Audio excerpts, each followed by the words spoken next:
Mehdi Hassan is one person you do not want to get into a debate with. He's appeared on the Piers show a number of times just in the last few weeks.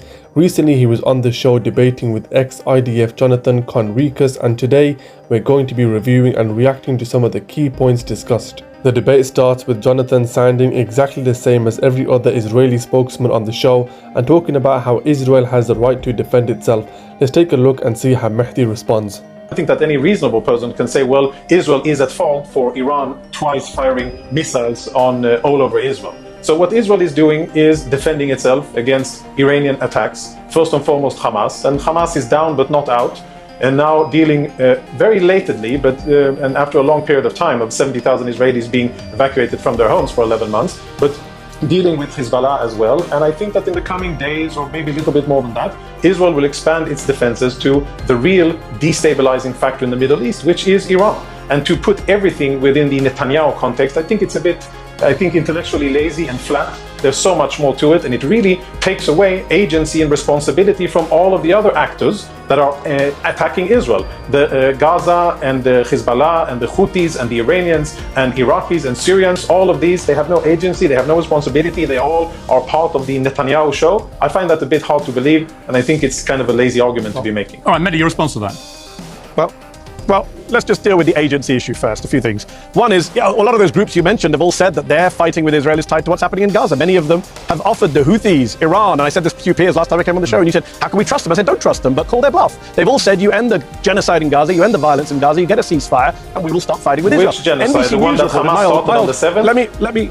The genocide that Hamas started on the 7th? The genocide that your country's being investigated. Can I finish a sentence? The genocide that your country's being investigated for the International Court of Justice right now. Jonathan, let Mehdi finish his point. Jonathan, I'll let you respond after Mehdi finishes his point. Yeah. Mehdi.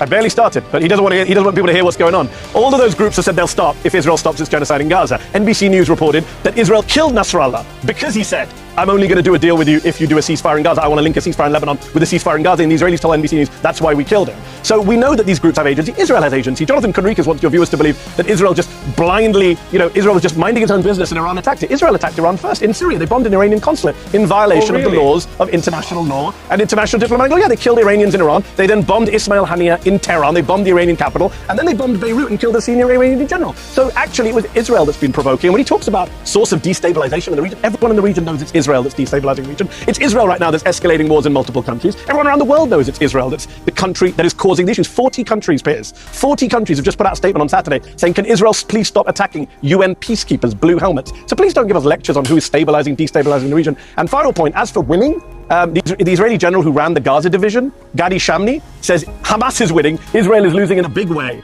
Those are his words, not mine. First thing to note immediately here is Mehdi is quoting and referencing reliable sources to back up his claims, reminding viewers that it was in fact Israel who bombed Iran first, bombing the Iranian consulate and then bombing Iran's capital Tehran. Mehdi just destroyed Jonathon's destabilization argument in less than a minute. Let's move on to the next clip.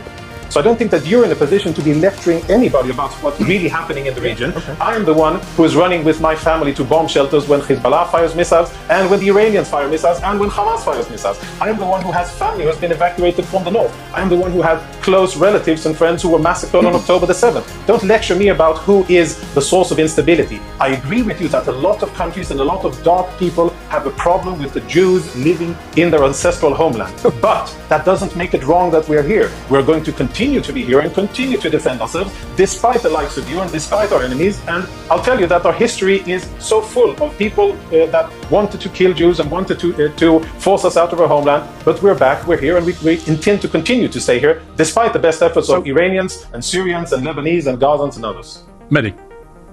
So I do need to respond to that. So first of all, as for lecturing you, as I say, 40 countries put out a statement, including many of your own allies, including Hungary, one of the most pro-Israeli countries in Europe, saying stop attacking UN peacekeepers. These are not dark anti-Semitic forces. You can't keep playing an anti-Semitism card and undermining the very real struggle against anti-Semitism by using it to defend a government that is full of some of the most racist people, anti-Arab, anti-Muslim, anti-Christian people on the face of this planet. You are spokesman for a government that contains people like Smotrich and Ben-Gvir, open racists, prosecuted for inciting terrorism. So we're going to talk about lectures. You should keep your lectures to yourself and be embarrassed for the government you served. As for you living in the region, the problem is not you living in the region. The problem is the army you served and the country you were spokesman for illegally occupies other people's lands in the West Bank, in Gaza, in the Golan Heights, now in Lebanon again. You are the country that is illegally occupying other people's lands. It's not about you living in your homes, it's about you taking other people's homes. It's about Israel now aiming to annex Gaza, according to Haaretz this week, that Netanyahu no longer has any interest in saving the hostages, as he never did, and is eyeing annexation of Gaza, to quote the Israeli newspaper Haaretz. And if we're going to talk about people dying on October the 7th, some of us have condemned that. Some of us oppose that. You only oppose attacks on Israel. You support attacks on non-Israelis. On Monday, let's say his name. Shaban Ahmed, 19 years old. No. You don't get to interrupt me. Sorry, you do not get to interrupt me. You have to get taking the high ground on interruptions. You'll come back in. Piers will bring you back in. I'm going to finish my point uninterrupted. Otherwise, don't be a hypocrite, as well as someone who represents fascists. A 19-year-old young man, Shaban Ahmed, was a software engineering student. Can I finish my sentence, Piers? Jonathan, just wait, Jonathan. Piers, you can't tell me not to interrupt, otherwise this conversation will... No, Mehdi, finish your point and I'll bring Jonathan in. Oh, please don't threaten us, Mehdi. Don't worry, Piers, I will. So desperately. Okay, Mehdi, finish your point. A 19-year-old... You keep interrupting, Jonathan. People can see what a hypocrite you are. A 19-year-old student, Shaban Ahmed, software engineering student at Al-Azhar University. Jonathan's military destroyed his university, destroyed his house, displaced him, made him homeless 5 times over the past year. On Monday, the world, we all watched him burn to death thanks to Israelis bombing the area outside the hospital. He was on an IV, on a bed, in a tent. He burned to death. His mother died. 2 maybe 3 other people died. I'm not sure how Jonathon still comes on these shows and defends that kind of barbarism and open war crimes. I'm not sure how Jonathon sleeps at night watching people burn to death thanks to the military that he served and is now being investigated both at the International Court of Justice and the International Criminal Court.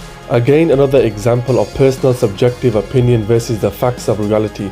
Jonathon mentioning how he's having to run to bomb shelters and how the region has had to be evacuated due to the bombing. A reminder to everyone that the Palestinians have had to be subjected to this for a number of decades, and unlike Jonathon's family, there is no way to escape to. Bombs wouldn't be flying into Israel if they weren't occupying the lands for so many years, and if they didn't bomb Lebanon and if they didn't bomb Iran. Israel only has itself to blame. It's also important to note that Muslims, Christians and Jews have been living in peace in the area for a very long time before they were imprisoned in their own lands. A round of applause for Mehdi Hassan. He did an excellent job with Jonathon. Let me know your thoughts in the comment section below. Thanks for watching. I'll see you on the next video.